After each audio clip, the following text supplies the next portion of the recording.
puncak kejayaannya di Spanyol ya, ketika masa itu sistem pengadilan sudah baku yang dimulai pada masa Bani Umayyah atau Muawiyah, yang kita kenal dengan Bani Umayyah atau nama aslinya adalah Muawiyah, pendiri Bani Umayyah ini ya. Generasi ini yang membuat Islam berkibar di Eropa di masa di Spanyol atau dulu namanya Andalusia. Nah, pengadilan ini baku di sana, dimulai dari sana. Sebelumnya sudah ada tetapi belum terstruktur, belum sistematis, tetapi setelah Islam berjaya di Spanyol, sistem pengadilan ini menjadi baku, sistematis, dan permanen ya. Kemudian ada beberapa macam pengadilan dalam Islam yang kita kenal. Yang pertama adalah pengadilan Al-Qadla. Di PPT yang Ibu bagikan, mohon maaf agak tergesa-gesa, menjadi tidak rapi, tolong dirapihkan sendiri ya. Yang pertama adalah pengadilan Al-Qadla. Kompetensi pengadilan Al-Qadla ini mencakup bidang perdata dan pidana, jinayat termasuk di dalamnya. Jadi yang berhubungan dengan perkara-perkara madaniyat, kemudian al-ahwal asakiyah yang dalam bahasa Indonesianya adalah hukum perdata, termasuk di dalamnya hukum keluarga. Kemudian jinayat ini hubungan tindak pidana. Jadi tolong yang kameranya masih off itu dibuka ya. Nanti tidak dianggap hadir nanti. Ya, tata tertibnya kan sudah dibagi ya sama Ibu ya. Kemudian jadi kompetensi dari pengadilan Al-Qadla ini menyelesaikan perkara-perkara perdata, pidana, termasuk di dalamnya hukum keluarga. Kemudian dia berfungsi juga sebagai jurisprudensi. Setiap keputusan yang ditetapkan oleh Al-Qadla menjadi rujukan bagi perkara-perkara seterusnya. Tugasnya di dalam hukum keluarga itu termasuk diantaranya menjadi wali bagi perempuan yang tidak punya wali. Kemudian dia juga berfungsi sebagai pengawas dari koperasi-koperasi atau baitul mal. Kalau di era modern di Indonesia, pengawas baitul mal ini bisa OJK, bisa dinas koperasi, tergantung dari badan hukum lembaga-lembaga tersebut. Kemudian Al-Qadla juga mengawasi lembaga-lembaga yang mengelola atau LSM untuk anak yatim. Jadi pengadilan ini, Al-Qadla ini cukup luas ruang lingkupnya. Bisa kalau di Indonesia diaplikasikan menjadi pengadilan negeri yang di bawahnya ada pengadilan, ada kamar-kamar, ada kamar pidana, ada kamar perdata, ada kamar tata usaha negara gitu ya. Kemudian kalau aplikasi lebih rinci, dia ada di sistem hukum kita ini pengadilan agama, tetapi pengadilan agama kita tidak mengurusi yang berkaitan dengan hukum pidana. Jadi pengadilan agama kita semata-mata khusus untuk mengurus hukum keluarga, hukum bisnis seperti yang ditetapkan di dalam pasal 49 ya. Oh ya, terlupa tadi. Mata kuliah ini, buku wajibnya sudah saya share, kemudian Anda harus punya kompilasi hukum Islam, Anda juga harus punya undang-undang peradilan agama untuk melengkapi materi yang ada di dalam buku atau referensinya. Anda harus punya itu, apakah Anda download, apakah Anda beli fisiknya, terserah. Yang penting Anda baca dan Anda punya. Yaitu tentang pengadilan al-qadla. Pengadilan yang berwenang menyelesaikan perkara-perkara madaniyat, al-ahwat, asakiyah, perdata dan keluarga, kemudian jinayat atau pidana. Termasuk di dalamnya hal-hal yang bersifat spesifik, misalnya menjadi wali pada perempuan yang tidak punya wali, mengawasi baitul mal, mengangkat pengawas anak yatim, dan seterusnya.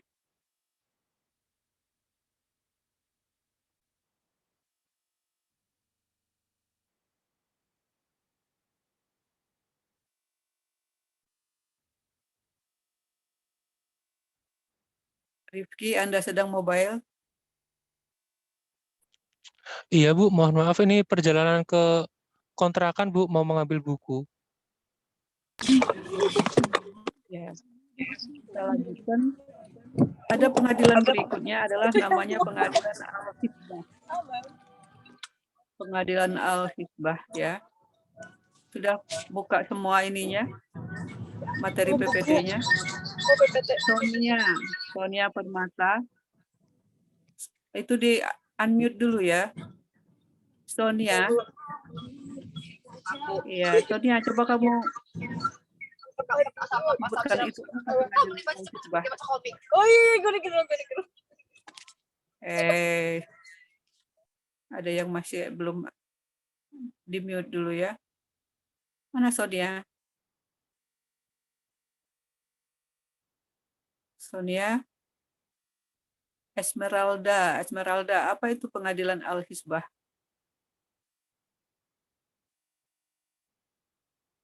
Belum buka itunya PPT-nya.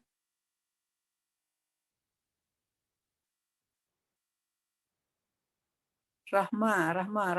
Mana Rahma tadi? Rahma?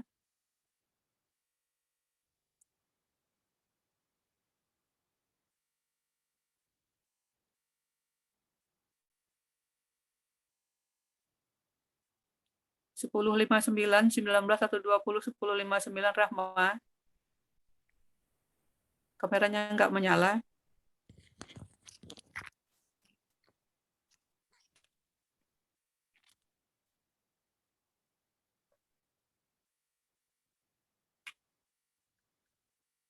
Ya, ini yang kedua adalah pengadilan al-hisbah.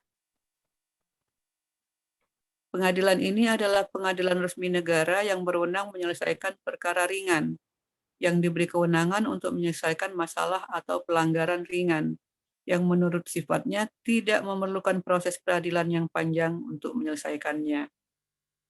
Jadi ini kira-kira di dalam hukum Indonesia jenis pengadilan yang mana? Pengadilan al-hisbah.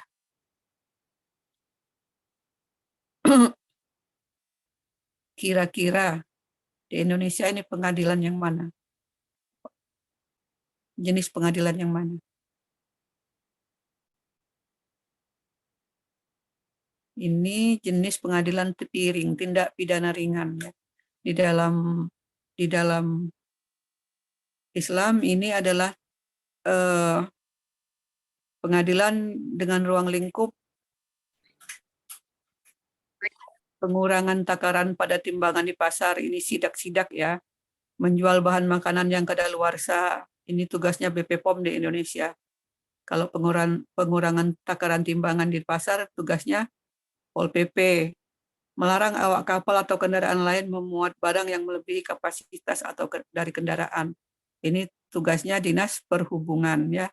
Jadi di Indonesia pengadilan al-hisbah ini sudah dipecah-pecah. Sementara yang al-hisbah ini masih umum ya lembaganya, dan Anda harus pahami ini pengadilan-pengadilan ini terbentuk dari zaman Rasulullah di 14 abad lalu, kemudian dibakukan secara sistematis di masa Bani Umayyah. Bani Umayyah ini wilayah kekuasaannya di Spanyol, dulu namanya Andalusia. Jadi jelas ya perbedaannya antara pengadilan Al-Qadla dan pengadilan Al-Hisbah. Kemudian dalam rangka mengenal pengadilan agama ini, ada satu lagi, ini namanya pengadilan Al-Madzalim. Pengadilan ini adalah pengadilan yang khusus dibentuk pemerintah untuk menolong orang-orang yang teraniaya atau mazlum akibat tindakan semena-mena dari penguasa negara dan keluarganya yang biasanya sulit untuk diselesaikan oleh pengadilan biasa dalam kurung Al-Qadla atau Al-Hisbah. Dalam hal orang teraniaya, pengertiannya sangat luas, dapat dalam ruang lingkup hukum perdata, dapat juga dalam lingkup hukum pidana. Jadi ini adalah pengadilan Al-Madzalim atau pengadilan yang khusus untuk dibentuk pemerintah untuk menolong orang-orang yang terzolimi atau yang teraniaya. Ya. Jeremy, kamu baru bangun tidur sepertinya ya? Sisiran dulu, G.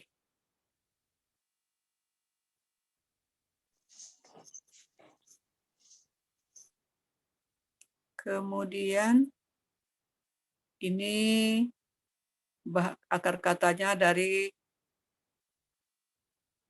al-madlamat yang menurut bahasa berarti istilah bagi suatu hak milik seseorang yang diambil oleh orang yang zalim. Badan pengadilan ini secara resmi baru diperkenalkan oleh Bani Umayyah Khalifah kelima pada tahun 661 sampai 680 Masehi. Ya. Sebelumnya sudah ada tetapi masih bersifat insidental. Ya, ruang lingkup Wilayatul Madzalim adalah penyelesaian suap dan tindakan korupsi. Orang yang berwenang menyelesaikan perkara dalam kekuasaan dikenal dengan Al-Madzalim. Yaitu satu Al-Hisbah, Al-Qadla, Al-Hisbah, dan Al-Madzalim. Ya. Sudah berapa? Sudah 3. Kita mengenal pengadilan di dalam Islam.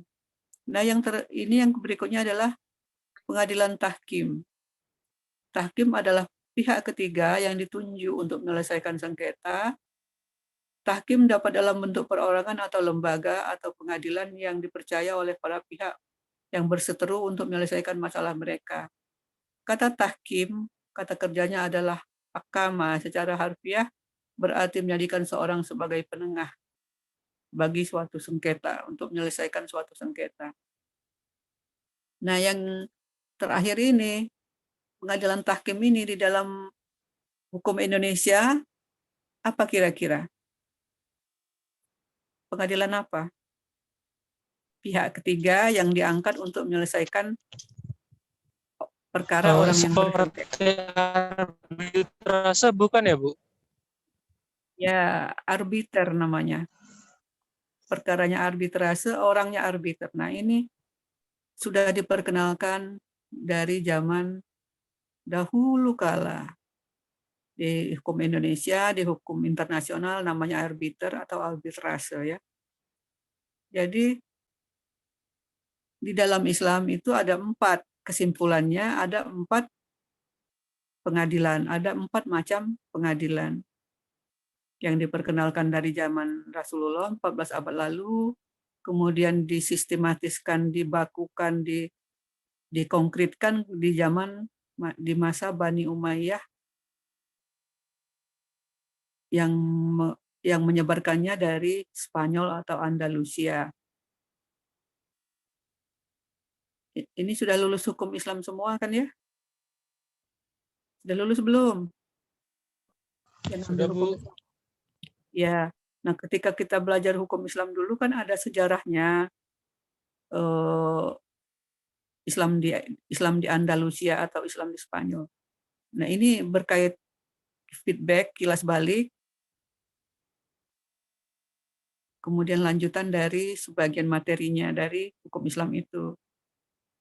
Kemudian, ya ini dasar hukum ya.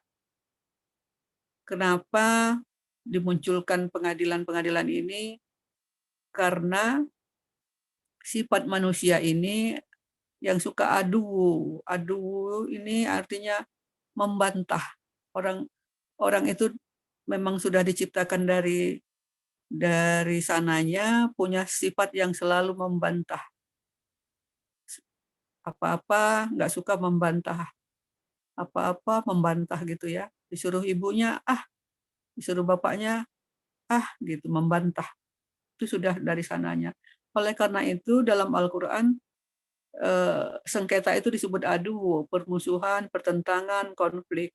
Dalam Al-Quran disebutkan sebanyak 34 kali. Khusus untuk kata adu dikaitkan dengan interaksi antar manusia, terdapat macam-macam konflik. Tetapi dalam naskah ini konflik yang berkaitan dengan konflik Quran, surat 236 dan seterusnya ya. Ya, jadi kata dasarnya adu, konflik. Orang itu diciptakan memang suka berkonflik. Sudah dari sananya di dalam diri orang itu suka berkonflik. Cuma ada yang bisa mengelola konflik itu menjadi baik, ada yang tidak bisa mengelola konflik menjadi orang yang suka membantah gitu ya. Nah, itu dasar hukumnya. Lebih lengkap silakan dibaca dalam referensinya ya. Kemudian ada terlompat slide-nya. Ya, ini berulang lagi. Nah, kemudian kita lanjutkan. Tidak ada masalah di situ ya. Kita pindah ke slide ke PPT berikutnya. Pengenalan terhadap pengadilan Islam saya anggap selesai. Nanti silakan dibaca referensi ya. Berikutnya kita pindah ke PPT berikutnya. Ini yang menjadi dasar hukum atau perangkat hukum dari mata kuliah Hukum Acara Peradilan Agama. Yang pertama HIR dan RBG ini sama dengan ketika Anda mengambil mata kuliah HAPPER, Hukum Acara Peradilan Perdata. Ini sama. Perangkat hukum yang pertama adalah HIR atau RBG. Kenapa sama? Karena Undang-Undang Peradilan Agama menetapkan bahwa sebelum ada hukum acara perdata Indonesia yang baik dan baku, maka kita diwajibkan menggunakan hukum acara perdata peninggalan Belanda, HIR dan RBG.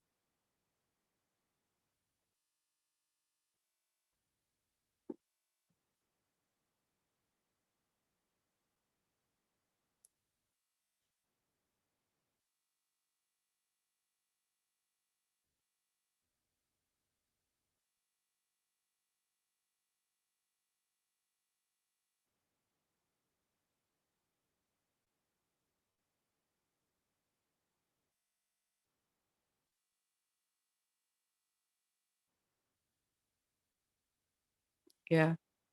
Kemudian ini undang-undang tentang nomor 14 1970, Yonto 35 1999, Yonto nomor 4 tahun 2004 tentang PKKH ya. Kemudian ini yang ketiga adalah undang-undang yang tadi saya sebutkan, Undang-Undang Peradilan Agama nomor 7 tahun 89, Yunto Undang-Undang nomor 3 2006, Yunto Undang-Undang nomor 50 tahun 2009. Kemudian ada Perma nomor 1/200, Perma nomor 2 tahun 2003, kewajiban hakim untuk mediasi, kemudian Perma nomor 378 tentang putusan serta-merta, kemudian jurisprudensi dan lain-lain ya. sangat banyak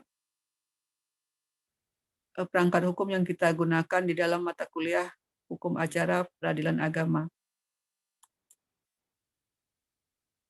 Ya, ruang lingkup dari hukum material kewenangan PA diatur dalam pasal 49 Undang-Undang Nomor 3 Tahun 2006, Yunto Undang-Undang Nomor 50 Tahun 2009. Apa saja isinya? Sangat luas ya. Jadi kompetensi dari pengadilan agama itu sangat luas. Urusannya yang pertama tentang hukum keluarga, perkawinan, perceraian, kemudian pengasuhan anak. Yang kedua disebutkan secara rigid di dalam pasal 49 adalah tentang waris. Kemudian yang ketiga tentang wasiat, yang keempat tentang hibah, yang kelima tentang wakaf, yang keenam tentang zakat, yang ketujuh tentang infak, 8 adalah tentang sedekah, dan 9 adalah ekonomi syariah atau ekonomi Islam. Jadi ini kompetensi dari pengadilan agama.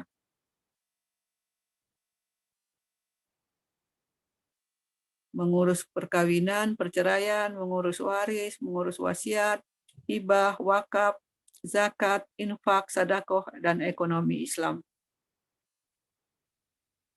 Itu mengenai ruang lingkup.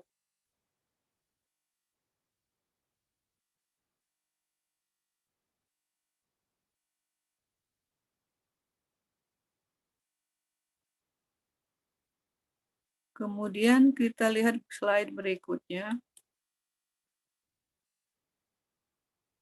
Saya lewatkan, nanti dibaca aja ya.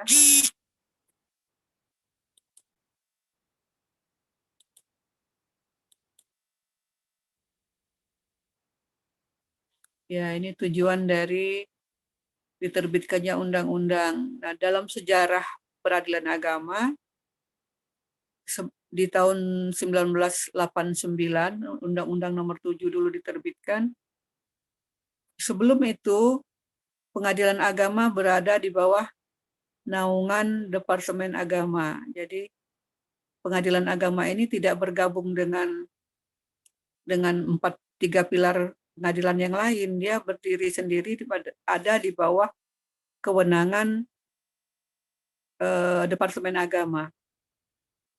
Jadi kalau bicara orang mau ngurus waris, ngurus cerai, pengadilan agamanya ada di dalam kewenangan pengadilan agama, Departemen Agama. Baru terakhir pengadilan agama digabungkan dengan pengadilan yang lain, yaitu pengadilan negeri, pengadilan militer. Jadi kedudukannya sama ya. Oleh karena itu, untuk menjadi